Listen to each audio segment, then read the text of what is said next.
सो आज कृष्ण की लीला कालीय दमन लीला पर चर्चा करेंगे। पिछले कुछ दिनों से भगवान के लीलाओं पर चर्चा चल रही। पिछले कुछ रविवारों से अलग अलग असुरों का वध हुआ। पिछली बार कौन से असुर का वध हुआ था?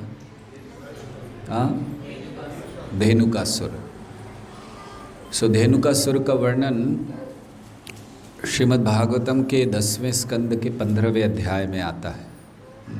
15वें 16वें किस में आता है? 14वां 15वें अध्याय में आता है। और उसके बाद ये कालीय दमन लीला का वर्णन शुकदेव गोस्वामी करते हैं। दरअसल कालीय दमन लीला धेनुकासुर के वध के पहले हुई थी। आचार्य समझाते हैं इस बात को कि ये जो लीला हुई थी ये धेनुकासुर के वध के पहले थी और धेनुकासुर को भगवान ने बाद में मारा था। लेकिन शुकदेव गोस्वामी ने जब कही हैं तो कई जगहों पर शुकदेव गोस्वामी ने लाइन से चीज़ें नहीं कही हैं। इसके बाद ये हुआ, इसके शुकदेव गोस्वामी जैसे जैसे स्मरण कर रहे थे कृष्ण का, उन लीलाओं को कह रहे थे। तो कहने में ये लीला बाद में कही गई, लेकिन होने में ये लीला पहले हुई है। तो ये कालीय दमन लीला है। हम चाह रहे हैं कि आप लोग इसको बड़े ध्यान से सुने, क्योंकि इस पूरी लीला को 5 शब्दों में हम कहेंगे। 5 शब्दों का वर्णन करेंगे ये पूरी लीला के लिए। और ये पांचों शब्द प से शुरू होते हैं। प मतलब 5। तो 5 किससे शुरू होता है? प से। तो ऐसे 5 शब्द कहेंगे जिसमें पूरी लीला आ जाएगी। सो आपको उसको ध्यान से सुनना है और एंड में हम पूछेंगे 5 शब्द कौन से हैं प के, तो आपको बताना है। ठीक है? तो ये कालीय दमन लीला जैसे हम बता रहे थे कि धेनुकासुर लीला के पहले हुई। और शुकदेव गोस्वामी ने इस लीला को परीक्षित महाराज से 2-3 श्लोकों में कह दिया। इस अध्याय के पहले हम लोग देखते हैं, अध्याय प्रारंभ होने से पहले 15वें अध्याय के अंत में 2-3 श्लोकों में कह दिया कि एक समय वे लोग गए नदी के तट पर, वहाँ पर जल पिया और उसमें विष था और फिर सब लोग मृत हो गए। और फिर कृष्ण ने उनको दृष्टिपात करके पुनर्जीवित कर दिया और उसके बाद उन्होंने कालिया को दंड दिया। तो क्यों कहा ऐसे संक्षेप में? उन्होंने संक्षेप में इसलिए कहा क्योंकि उनको लगा परीक्षित महाराज सुन नहीं पाएंगे। परीक्षित महाराज भगवान की लीलाओं में इतने रमे हुए थे कि ऐसा नहीं था जैसे हम लोग सुनते हैं ना, कितना टाइम हो गया, कब जाना है, घर पर जाकर क्या करना है, कल क्या करना है। ये सब नहीं था परीक्षित के मन में। परीक्षित लीलाओं में प्रवेश कर चुके थे। जब सुनते थे तो उनको ऐसे लगता था कि वो वहाँ हैं। तो शुकदेव गोस्वामी सोच रहे थे कि ये सुनेंगे कि कालिया ने एकदम जकड़ लिया है कृष्ण को और बस अब कृष्ण के मानो प्राण निकलने वाले हैं, तो क्या असर होगा उन पर, इसीलिए ज़्यादा नहीं कहा। लेकिन फिर जब परीक्षित ने प्रश्न किए तो फिर स्वाभाविक है कि उन्होंने उस लीला को विस्तार से कहा। तो एक कालीय दमन लीला हुई थी। हमारे पास कुर्सियाँ कम हैं क्या? हमारे धीरेन्द्र पांडे जी के लिए कुर्सी नहीं है। कोई थोड़ा ऊपर से जाके कुर्सियाँ ले आए, कहीं से कोई 2-4 कुर्सियाँ व्यवस्था करें। सॉरी प्रभु, मंगवा रहे कुर्सी। संडे के दिन थोड़ा कुर्सियाँ ज़्यादा लाया करिए। और अगर ऐसे कोई लोग कुर्सी पर बैठे हैं जो नीचे बैठ सकते हैं तो वे लोग नीचे बैठे, अन्यथा कुर्सी पर रहें। ये थोड़ा दरवाज़ा थोड़ा सा बंद कीजिए, बाहर से बच्चों के रोने की आवाज़ आ रही है। मे भी वहाँ पर एक की सेवा रहनी चाहिए कि दरवाज़ा बंद करते रहें। सो ये लीला किस दिन हुई थी? ये लीला हुई थी बलराम जयंती के दिन। बलराम जी का जन्मदिन था। तो रोहिणी माता ने बलराम जी को रोक लिया था, तुम नहीं जाना, तुम्हें बहुत कुछ करना है, तुम्हें यज्ञ कराना है, तुम्हें इत्यादि सब करना है, जन्मदिन है तुम्हारा। तो बाकी कृष्ण और सब लोग चले गए थे, क्योंकि अगर बलराम जी गए होते तो शायद ये लीला बलराम जी ने की होती। बलराम जी खुद अनंत शेष हैं, उनको तो कोई तकलीफ़ ही नहीं है किसी सांप के पास जाने में। तो इसीलिए बलराम जी को उस दिन तो ये लीला हुई थी। और एक लीला बलराम जयंती के दिन हुई है, ऐसा ही कि बलराम जी नहीं गए थे और ये लीला हो गई। कौन सी लीला है? हाँ, अघासुर लीला और ब्रह्म विमोहन। उस दिन ब्रह्मा जी, अघासुर का जब वध हो गया, अघासुर धाम में गए तो ब्रह्मा जी परीक्षा लेने आए थे। तो ये लेकिन दोनों एक साल में नहीं हुआ था, अलग अलग वर्ष में थे। कालिया दमन लीला हुई तो बलराम जी का जन्मदिन था, रोहिणी माता ने रोक लिया था। तो एक वो स्थान था कालिया दह। आज भी आप लोग अगर वृंदावन जाएं, एक कुर्सी इधर दीजिए, आप या तो इधर आ जाइए, प्रभु जी कुर्सी आ गई आपके लिए। चेयरमैन आइए प्लीज़। सो ये स्थान था, ये कालिया दह था। कालिया दह मतलब यमुना के अंदर एक और लेक थी। तो सारी यमुना में कालिया का प्रभाव नहीं था, ये जान लीजिए, क्योंकि अगर सारी यमुना में कालिया का प्रभाव होता तो वो जहर बहते बहते मथुरा इत्यादि सब जगह सभी लोग मर चुके होते अब तक। तो कालिया का प्रभाव केवल उतनी लेक में था। Thank you. कालिया का प्रभाव केवल उतनी लेक में था और उसमें इतना भयंकर प्रभाव था कि उसके ऊपर से अगर कोई पक्षी उड़ के जाता था तो मर जाता था। इतना उसका जो जहर था वो प्रभावी था। तो कालिया वहाँ रहा करता था। तो एक समय की बात है कि श्री कृष्ण अपने मित्रों के साथ वहाँ पर पहुँचे और बहुत थके हुए थे। गर्मी का मौसम था। देखिए बलराम जयंती कब होती है? गर्मी होती है प्राय, वृंदावन यहाँ तो गर्मी ही रहती है। तो गर्मी का मौसम था, बहुत प्यास लगी थी। वे गए और उसी जगह से जहाँ वो कालिया दह था उन्होंने जल पी लिया। और जैसे ही जल पिया सारे के सारे वहाँ सुखदेव गोस्वामी कहते हैं मर गए। आचार्यगण समझाते वो तो भगवान के शाश्वत नित्य संगी हैं, वे तो मर नहीं सकते। लेकिन मान लीजिए कि इस तरह की मूर्छा उनको आ गई कि प्रायः मर गए हैं। और फिर भगवान ने उनको दृष्टिपात किया और पुनः जीवित हो गए। तो सुखदेव गोस्वामी कहते हैं कि जब वो जीवित हुए ना तो आपस में बात करने लग गए कि अरे हम लोग तो मर गए थे, जीवित कैसे हो गए? तो फिर आपस में बात करते हुए कि जीवित कैसे हुए? तो एक ग्वाल बाल दूसरे से बोलता है तुम्हें रहस्य बताऊं कि हम लोग जीवित कैसे हुए? तो उन्होंने कहा बताइए। तो उन्होंने कहा रहस्य ये है कि तुम जानते हो कि किसने हमें किया है? तो सब लोग कृष्ण की ओर देखने लगे। एक ही व्यक्ति है जो हमें पुनर्जीवित कर सकता है। आप यहाँ आ जाओ इस तरह। सो एक ही व्यक्ति है जो हमें पुनर्जीवित कर सकता है। तो ऐसे सब लोग बड़े प्रसन्न हुए। और फिर कृष्ण ने सोचा कि ये जो जहर है आज इसको ख़त्म करना चाहिए। आज ग्वाल बालों को हुआ, मैं तो था यहाँ पर, अगर नहीं होता तो क्या होता? तो इसलिए आज इसको ख़त्म करना है। तो फिर श्री कृष्ण ने सोचा कि इसमें कूदना चाहिए। तो वहाँ पर एक बहुत विशाल कदम्ब का वृक्ष था। वृंदावन में कदम्ब के वृक्ष बहुत हैं और कृष्ण को बहुत प्रिय हैं। तो बहुत विशाल वृक्ष था। उस वृक्ष का वर्णन किया गया है कि वो बहुत विशाल था, बहुत सुंदर, उसमें शाखाएं थीं, उसकी पत्तियां, भरा हुआ हरा भरा एकदम वृक्ष था। तो प्रश्न ये आता है कि जब उसके ऊपर से कोई पक्षी उड़ता था वो मर जाता था, तो वहाँ वृक्ष कैसे रह गया जीवित? तो वर्णन कई किए गए हैं कि ये वृक्ष इतना हरा क्यों था। पहला वर्णन किया गया है कि जब गरुड़ जी अमृत लेकर आए थे, आपको पता है गरुड़ जी ने अमृत का मटका चुरा लिया था या उठा कर ले गए थे, चुरा नहीं लिया था, लाए थे, छीन कर लाए। तो उसकी कुछ बूंदें उस वृक्ष पर गिर गई थी, इसीलिए वो वृक्ष हरा भरा था।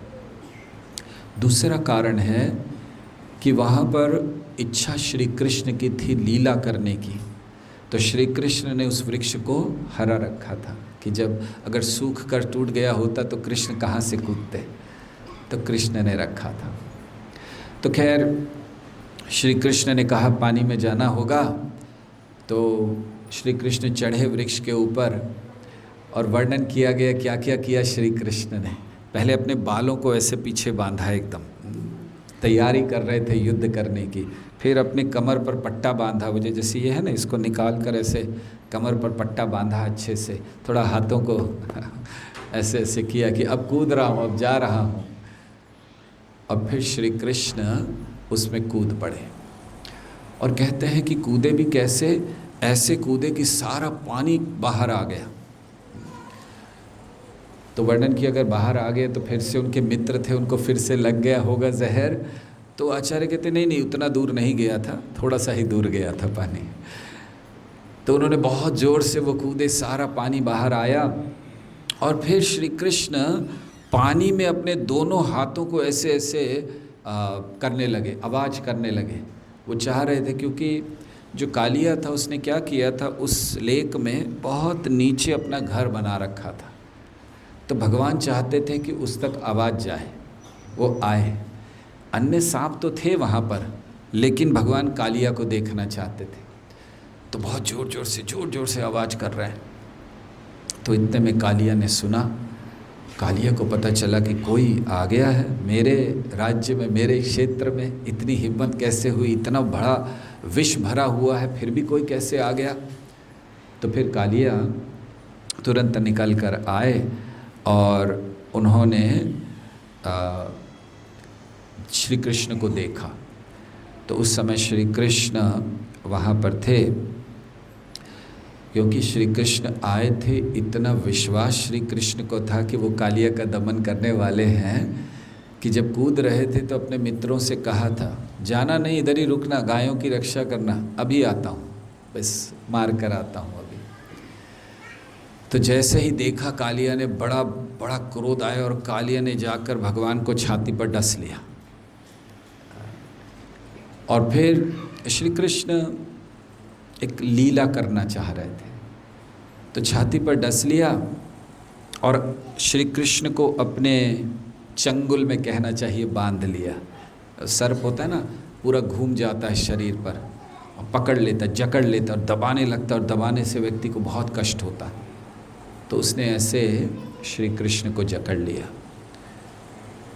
तो देखिए जो कालिया है ये सूचक है पाप का, पहला शब्द प से पाप।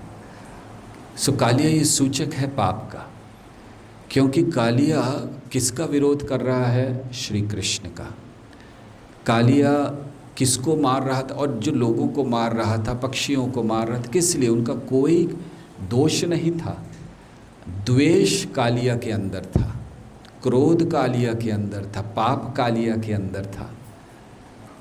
तो इसलिए ये पहला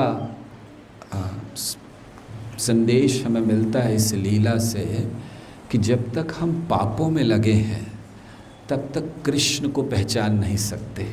आप सोचिए, कृष्ण सामने आए हैं और कालिया क्या कर रहे हैं, उनकी छाती पर जाकर उनको डस रहे हैं। खैर कृष्ण तो कृष्ण है, उनको क्या होने वाला है, लेकिन ये कार्य हमारे लिए अच्छा नहीं है। तो पहली चीज़ इस लीला से सीखते हैं कि पाप जो करता है व्यक्ति, वो कभी कृष्ण को देख नहीं सकता, जान नहीं सकता। दूसरे शब्दों में, अगर हमें कृष्ण की ओर जाना है तो पाप बंद करने चाहिए, हर प्रकार के पाप। कालिया तो द्वेष कर रहा था, मार रहा था, क्रोध कर रहा था, अन्य कोई भी प्रकार के पाप बंद करने चाहिए। भक्ति और पाप ये दोनों एक साथ हृदय में नहीं रह सकते, या तो भक्ति रहेगी या पाप रहेंगे। तो इसीलिए हमारे ऊपर है, हम पापों को करते रहें, अपराधों को करते रहें और फिर सोचें कि भक्ति होगी, नहीं होगी।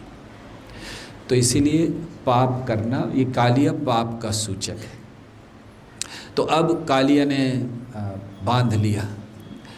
तो बाहर जो खड़े थे उन्होंने देखा तो वो तो एकदम घबरा गए कि हाय हाय कृष्ण गए, अब तो मृत्यु हो जाएगी, प्राण चले जाएंगे। ऐसा वर्णन है कि आसपास कुछ लोग खेतों में काम कर रहे थे, उन्होंने भी देखा और वो भी वहीं पर मूर्छित होकर गिर पड़े। और जैसे ही ये हुआ, कृष्ण को बांध लिया, तो जहाँ वृंदावन, अभी नंद महाराज, यशोदा मैया, इनको तो कुछ नहीं पता था क्या हो रहा है, तो वहाँ पर अपशकुन दिखने लग गए। अचानक धूल आंधी चलने लग गई, आकाश से कुछ गिरने लगा, लोगों के शरीरों में कंपन होने लग गई। जैसे कहते हैं ना कि बाईं आँख फड़क रही है, बाईं हाथ फड़क रहा है, तो ये सारे अपशकुन उसमें आने लग गए।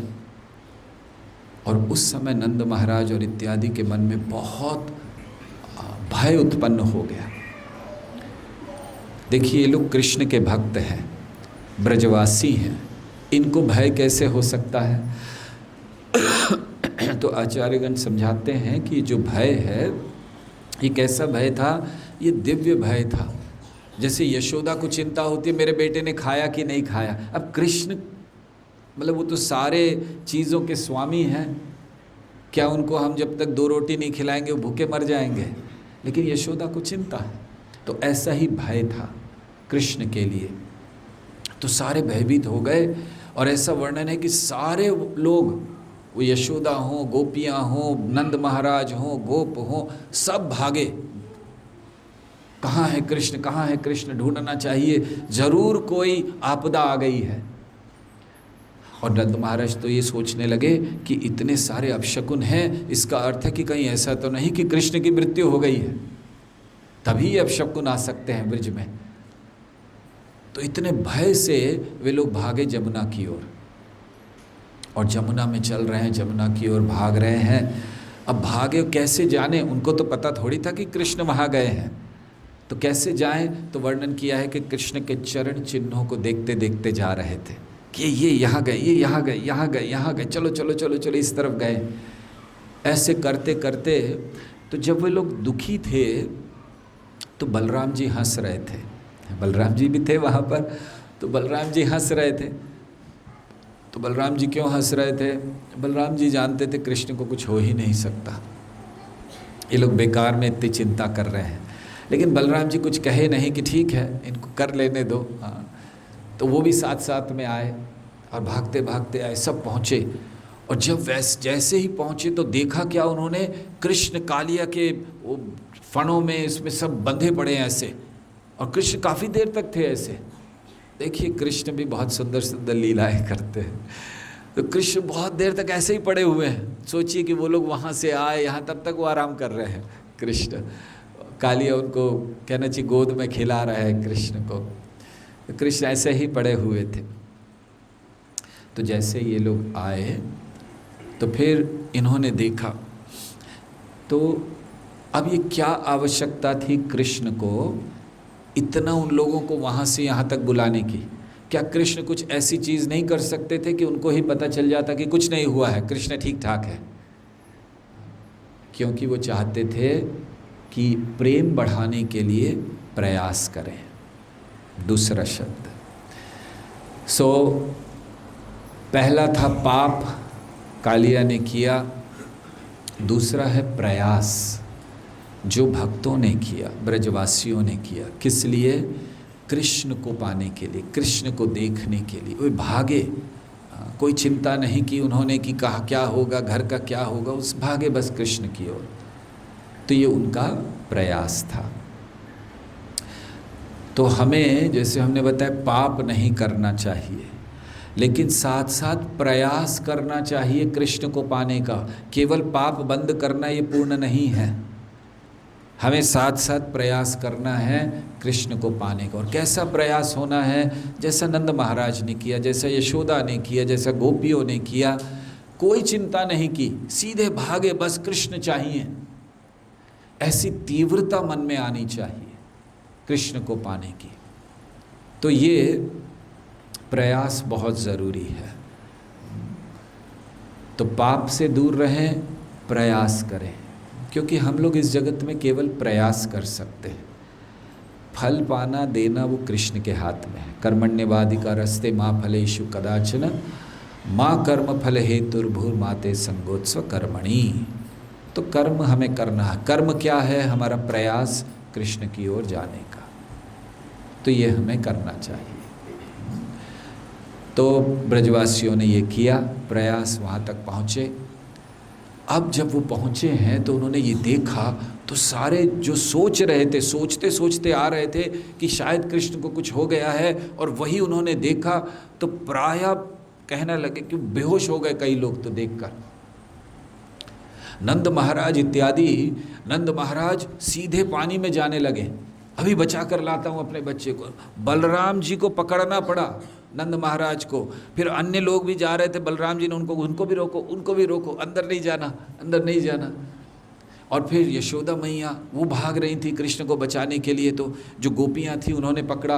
और ऐसा था कि वर्णन है कि यशोदा स्तब्ध हो गई थी, एकदम ऐसे खड़ी थी, उनको कुछ समझ नहीं आ रहा था क्या हो रहा है। और फिर वो मूर्छित होकर गिर पड़ी, और अन्य गोपियाँ उनको कृष्ण की लीलाएं सुना रही हैं, क्योंकि उनको पता था कि यशोदा को केवल कृष्ण की लीला ही जीवित रख सकती है। तो कृष्ण की लीलाएं सुना रही है। ऐसी स्थिति में डाल दिया कृष्ण ने अपने भक्तों को। और उस समय भी बलराम जी हंस रहे थे।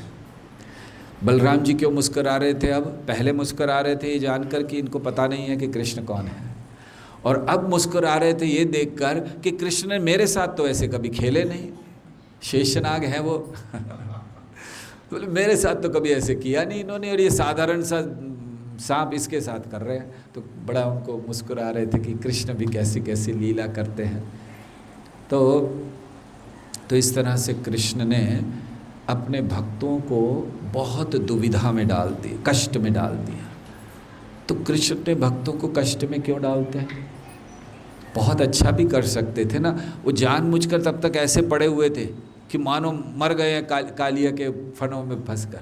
अरे तुरंत उठ सकते थे, कितनी देर लगती भगवान को, लेकिन वो जानबूझकर उनको दुख में डाल। वो लोग आए, हाय हाय कृष्ण क्या हुआ, कृष्ण क्या हुआ, माँ यशोदा मैया स्तब्ध हो गई है, नंद महाराज भाग रहे, सब दुखी हो गए।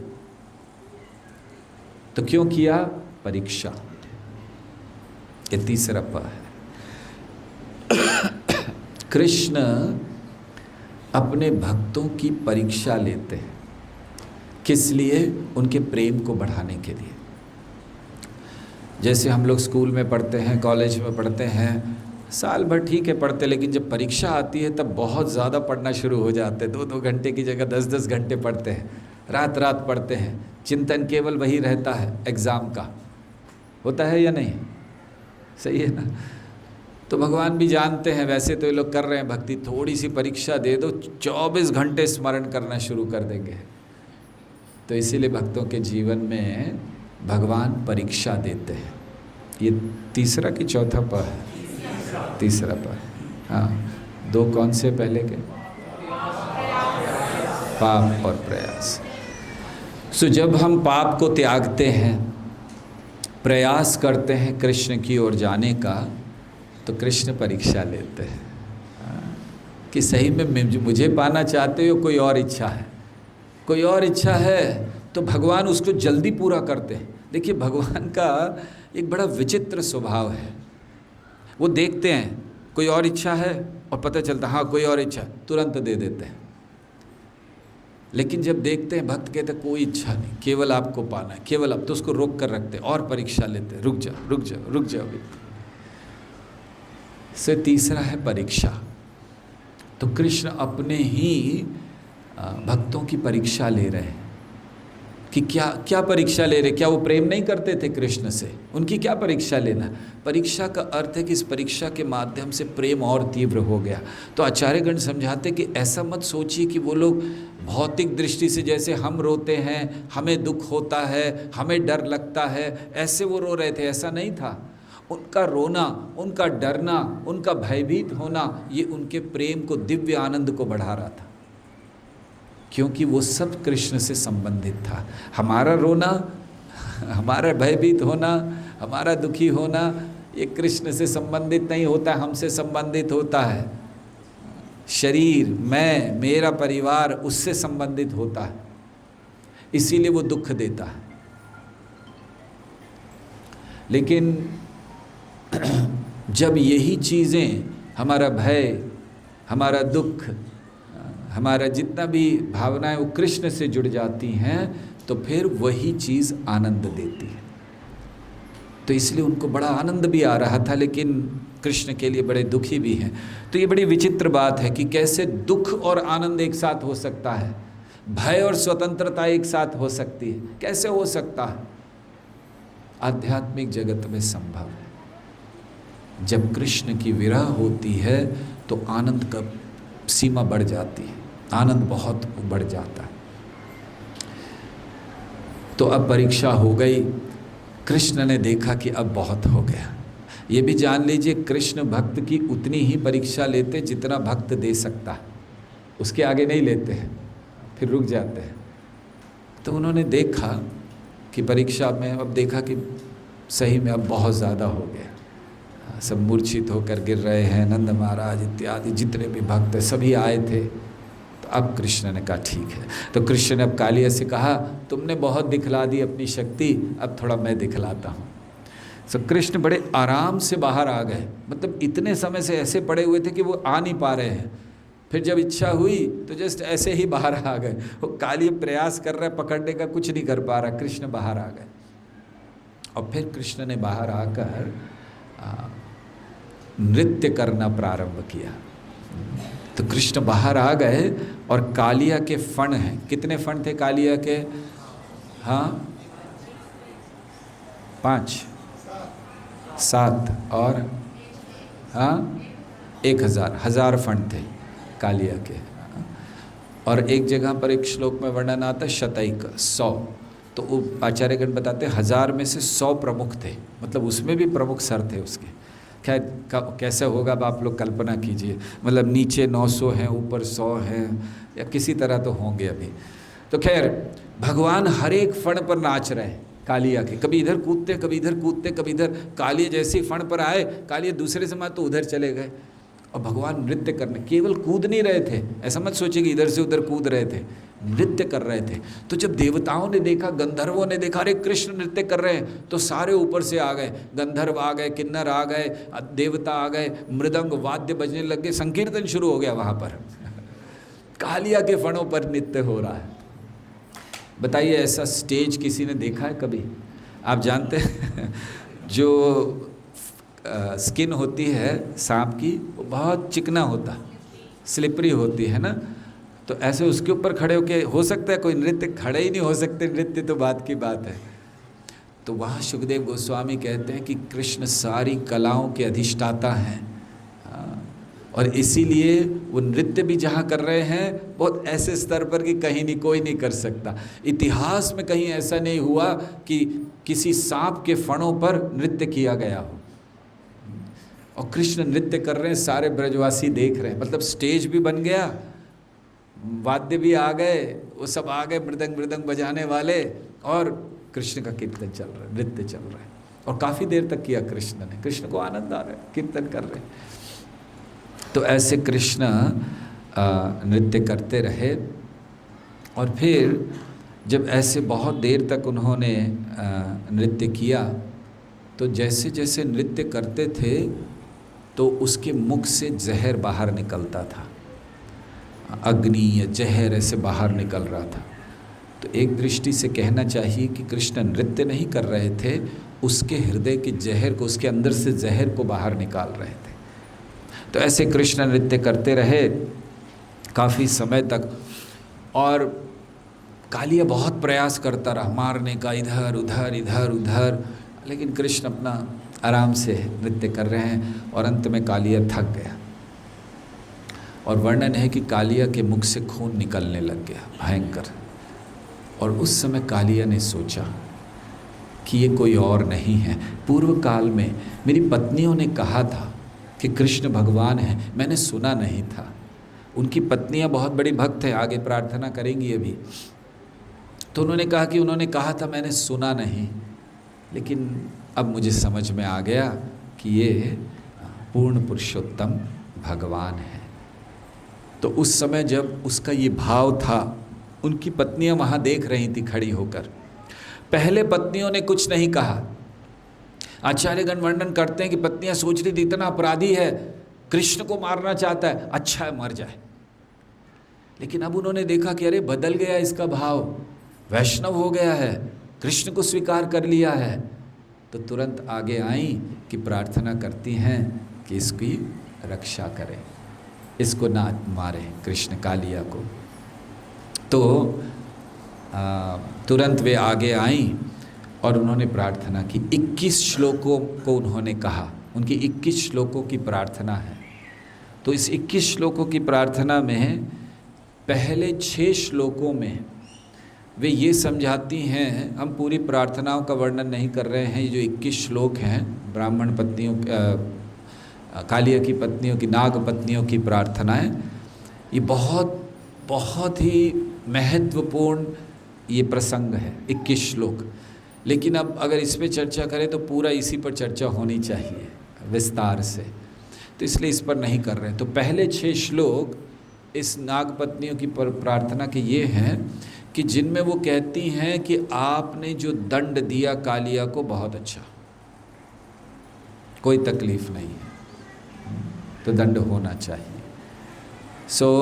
ये 6 श्लोकों में, मतलब वो ये नहीं कह रही हैं कि अरे आपने क्या किया, हमारे पति की देखिए अच्छा भला था, क्या हालत कर दी आपने उसकी, सारे फणवन टूट गए, उसके खून निकल रहा है, ऐसा कोई करता है क्या, थोड़ा बहुत देना था। नहीं, उन्होंने कहा बहुत अच्छा किया, क्योंकि इसके हृदय का जितना जहर था वो निकल गया। फिर आगे 10 श्लोकों में वे प्रणाम करती हैं श्री कृष्ण को, तो उनका प्रणाम है। और फिर 5 श्लोकों में आखिरी के वे प्रार्थना करती हैं भगवान से कि इसको छोड़ दीजिए। और उनकी प्रार्थनाओं का सार क्या है, उनकी प्रार्थनाओं में 5 प्रार्थनाओं में वो कहती हैं कि आप लक्ष्मी देवी के पति हैं, आप सारे जीवों के पति हैं, आप सारे लोकों के पति हैं, आप सारे जगतों के जो भी है सबके पति हैं, स्वामी हैं। इनका प्रमुख वर्णन आखिरी 5 प्रार्थनाओं में उन्होंने किया। तो ऐसे ये 21 श्लोकों में उन्होंने प्रार्थना की और कहा कि अब इसे छोड़ दीजिए, अब ये वैष्णव हो गया है, अब इसे छोड़ दीजिए। एक आचार्य इस, खैर पूरी प्रार्थनाओं पे तो नहीं जा रहे, लेकिन एक प्रार्थनाओं का वर्णन करते हुए कहते हैं कि मानो भगवान ने पूछा हो कि भाई तुम तो भक्त हो, तुम्हें ये सब आसक्ति नहीं होनी चाहिए, मेरे पति इनको छोड़ दीजिए, ऐसे क्यों कह रहे हो, भगवान से कोई ऐसे कहना चाहिए। तो उन्होंने कहा नहीं, मैं मेरे पति को छोड़ने के लिए नहीं कह रही हूँ, एक वैष्णव को छोड़ दे ताकि संग मिलता रहे, हमारा कृष्ण कथा चलती रहे एक साथ, तो इसलिए उसको कह रहे हैं। खैर उनकी प्रार्थनाओं को सुनकर श्री कृष्ण ने फिर छोड़ दिया। तो चौथा प है प्रार्थना। तो फिर श्री कृष्ण ने उनको छोड़ दिया और श्री कृष्ण ने कालिया से कहा कि यहाँ से तुरंत चले जाओ, बिल्कुल स्थान को छोड़ दो और वापस रमणक जो द्वीप है वहाँ पर चले जाओ, जहाँ से आए हो, समुद्र में चले जाओ। तो पहले क्यों आए थे कालिया वहाँ से? इतिहास ये था कि कालिया ने पाप किया था, अपराध किया था, इसलिए पापी था।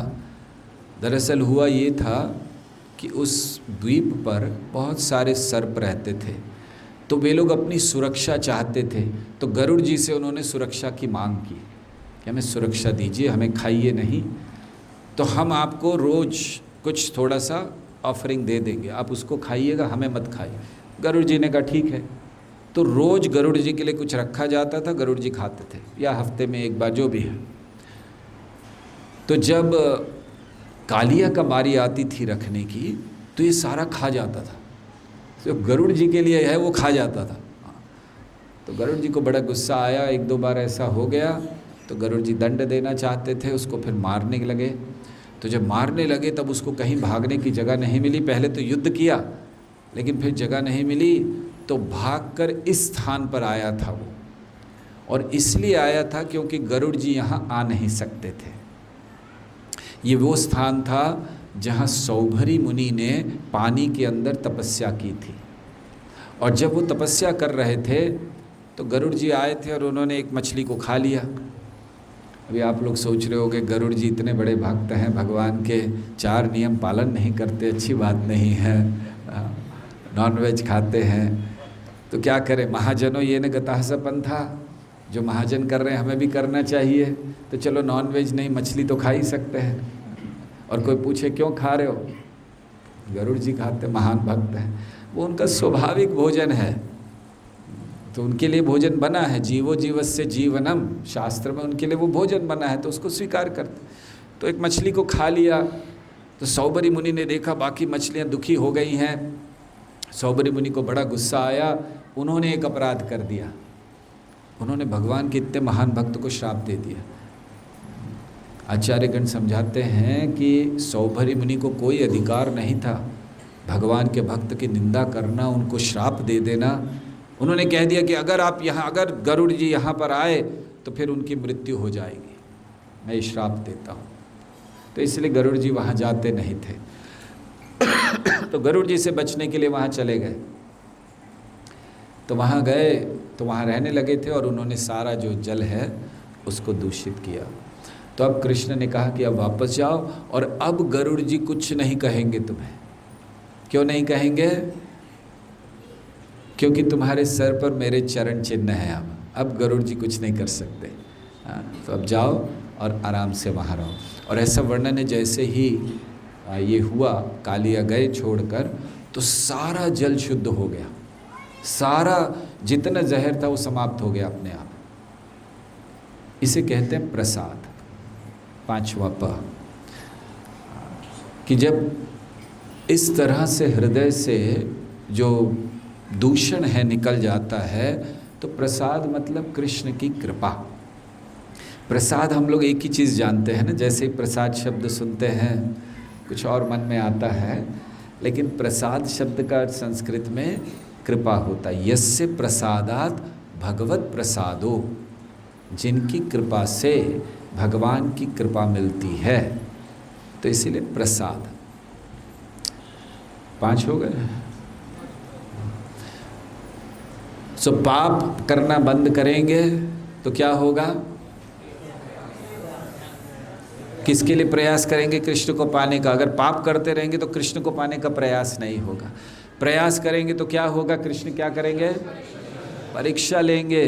जैसे अभी लिया ब्रजवासियों की, तो चिंता नहीं करनी है। जीवन में कष्ट आए, दुख आए, तकलीफ़ें आए, भक्ति में हमें चिंता नहीं करना है। ये कृष्ण परीक्षा ले रहे हैं और उसमें हमें दृढ़ता से रहना है। तो जब परीक्षा होगी तो क्या होगा? अगर हमें परीक्षा में हैं तो हमें उसके लिए क्या करना है? प्रार्थना करनी है कृष्ण से, रक्षा कीजिए।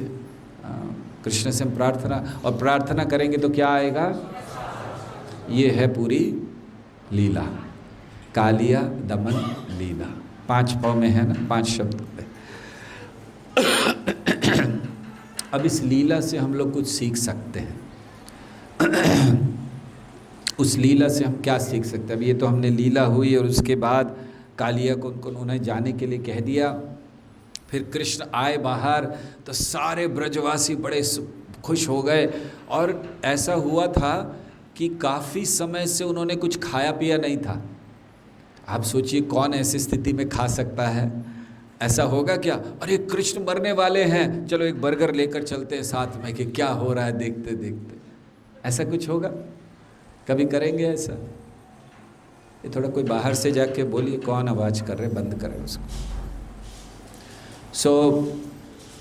ऐसा नहीं हो सकता कि खाते पीते हम लोग करेंगे, है कि नहीं? ऐसा होगा?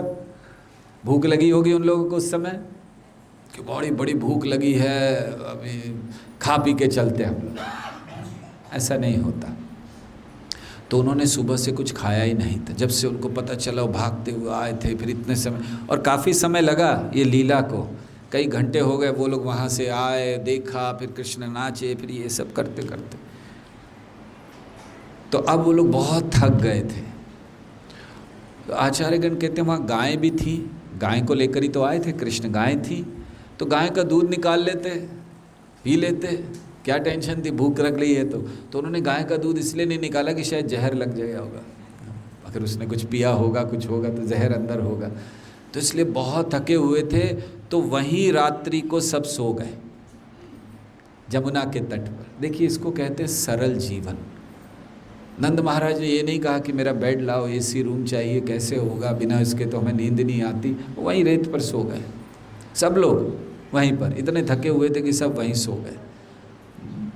अब फिर और एक लीला कृष्ण ने की, रात को सब आग लग गई चारों तरफ, तो वो बात की लीला है। तो इस लीला से हम लोग बहुत कुछ सीखते हैं। हमें ये जान लेना चाहिए कालिया ये क्रूरता को दर्शाता है, तो कालिया को मारना ज़रूरी है। तो हम कालिया को कैसे मार सकते हैं? सबसे पहली चीज़ कालिया को हृदय में मारने के लिए हमें करना है कि हमें कृष्ण को आमंत्रण देना है कि वो आए और हमारी जिह्वा पर नृत्य करें। जब कृष्ण नृत्य करते हैं तो अंदर का जहर बाहर निकल जाता है। तो कृष्ण का नृत्य जिह्वा पर क्या है?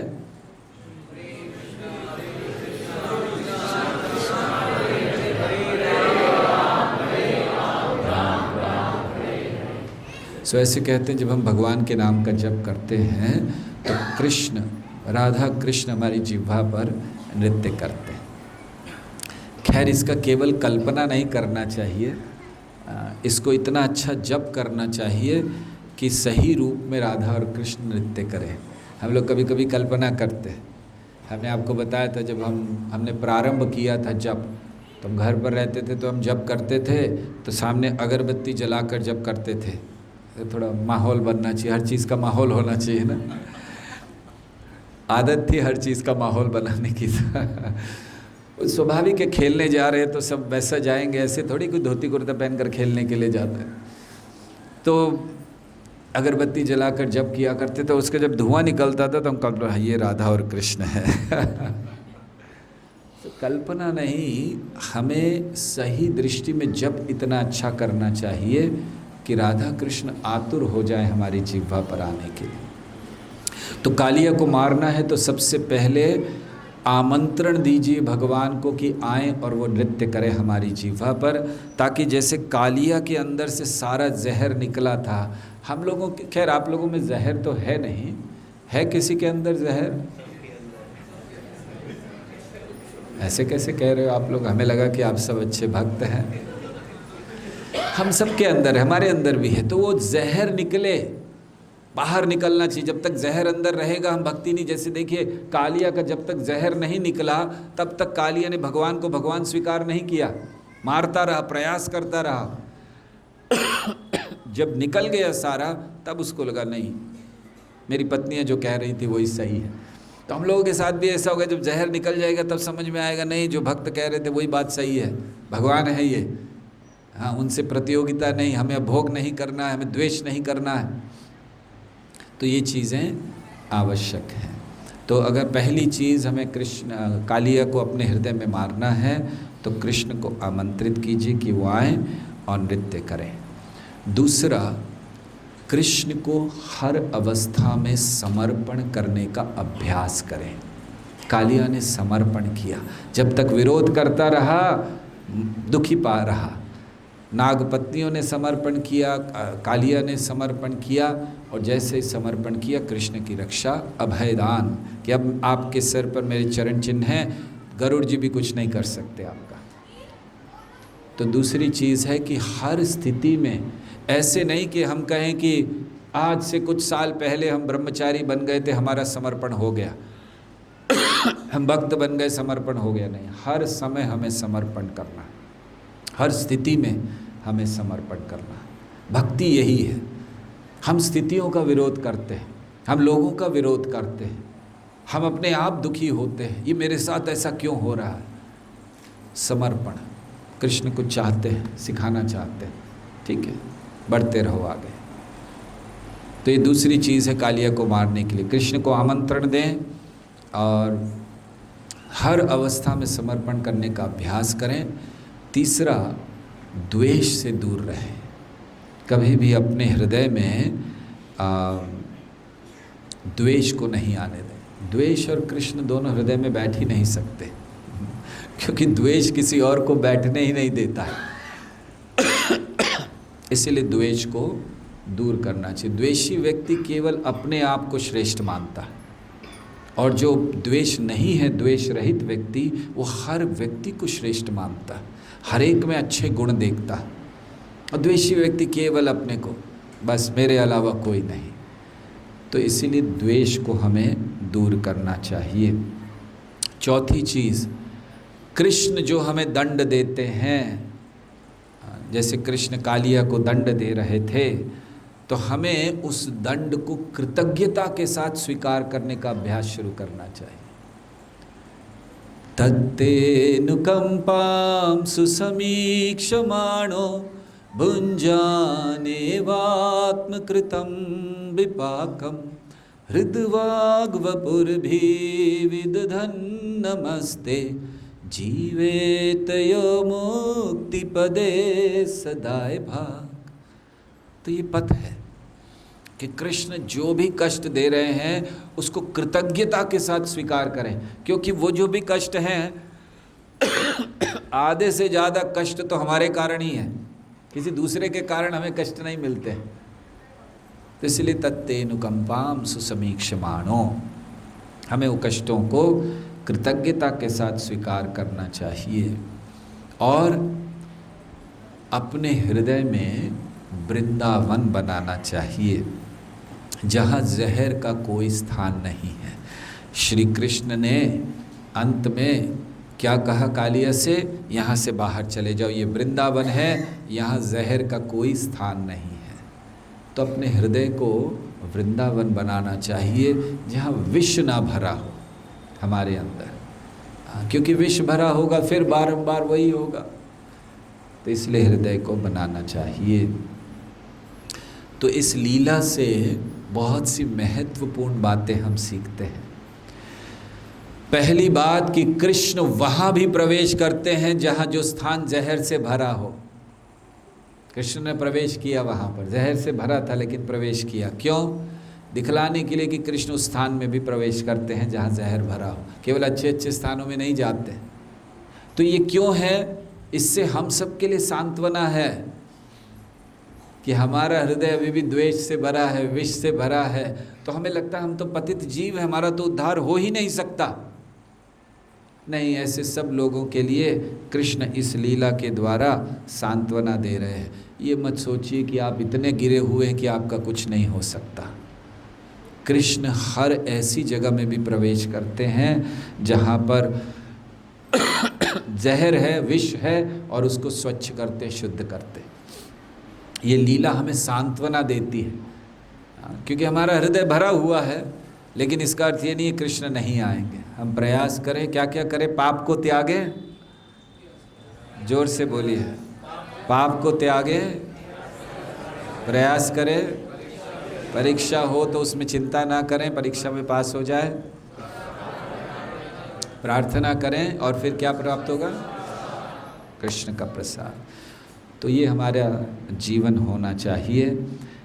हमें विष को अमृत में बदलने का अभ्यास करना है। कालिया दमन लीला हमें विष को अमृत में बदलने के अभ्यास को सिखलाती है कि हमें कैसे करना चाहिए। क्योंकि जैसे जब कृष्ण की कृपा हुई तो सारा का सारा विष अपने आप गायब हो गया यमुना से। ऐसा वर्णन नहीं है कि उसके बाद सब ब्रजवासियों ने मिलकर वो पानी को साफ किया, वहाँ से हटाया, फिर उसमें कुछ अमृत की बूंदें डाली। नहीं, बस कृष्ण की कृपा, सब स्पष्ट। तो इसी तरह जब कृष्ण भावनामृत का हम लोग बड़ी गंभीरता से पालन करते हैं, चला जाता है जहर। तो इसलिए जहर को अपने अंदर बिल्कुल नहीं रखना चाहिए। और कालिया ये सूचक है क्रूरता का, और क्रूरता का नाश किया जाता है क्षमा और दया से। सो क्रूरता को क्रूरता से नहीं काटा जाता, क्रूरता को क्षमा और दया से किया जाता है। जैसे भगवान ने क्षमा कर दिया कालिया को, हालांकि उन्होंने, उस कालिया ने उनके भक्तों को इतना कष्ट दिया था। भगवान अपने ऊपर कष्ट तो सहन कर लेते, भक्तों के ऊपर नहीं करते, लेकिन अब भी क्षमा कर दिया कालिया को उन्होंने। क्यों? क्योंकि उनकी पत्नियों ने, कालिया ने प्रार्थना की कि हमें क्षमा कर दीजिए, भगवान ने क्षमा किया। तो ये करुणा और क्षमा ये हमारे लिए बहुत ज़रूरी है। तो सार के रूप में कालिया दमन लीला हमें सिखलाती है कि अगर हमारे हृदय में पाप है, पाप करने की प्रवृत्ति है, तो हम कृष्ण को समझ नहीं सकते, भगवान को प्राप्त नहीं कर सकते। इसलिए पापमय जीवन छोड़ना चाहिए। पापमय जीवन छोड़कर हमें क्या करना चाहिए? कृष्ण की ओर बढ़ने में बहुत तीव्र प्रयास, हमारा जप, हमारा अध्ययन, हमारा श्रवण, हमारा संबंध, इस तीव्र प्रयास करना है। देखिए कलयुग है, कलयुग में ये सारी चीज़ें नीचे जाएंगी, ये निश्चित है। आप जप करना चाहोगे, जप नहीं कर पाओगे। आप अध्ययन करना चाहोगे, अध्ययन नहीं कर पाओगे। आप श्रवण करना चाहोगे, श्रवण नहीं कर पाओगे। आप बहुत अच्छा संबंध रखना चाहोगे, नहीं रख। ये कलयुग के लक्षण है, होना ही है ये सब। हमें कलयुगी नहीं बनना है। तो अगर हो भी रहा है ऐसा, हमें अपने आप को ऊपर उठाना है। जैसे आप समझ लीजिए समुद्र में या कहीं पानी में डूब रहे हो, तो अगर नीचे जा रहे हो तो आप क्या करते हो? प्रयास करते हो ना ऊपर आने का, कि छोड़ देते हो यार, छोड़ो यार, अगले जन्म में देखेंगे। नहीं, हम प्रयास करते ऊपर आने का, फिर नीचे जाते, फिर ऊपर आते हैं। बस यही है भक्ति का मार्ग। हाबू डूबू भाई, भक्ति विनोद ठाकुर कहते हैं कि यही मार्ग है कि हम नीचे जा रहे हैं, दुखी हो रहे हैं, कष्ट हो रहा है, फिर से ऊपर आए, फिर नीचे, फिर ऊपर। तो इसलिए प्रयास करते रहना। तो जब पाप त्यागेंगे, प्रयास करेंगे, तो नीचे ऊपर जाना क्या परीक्षा है?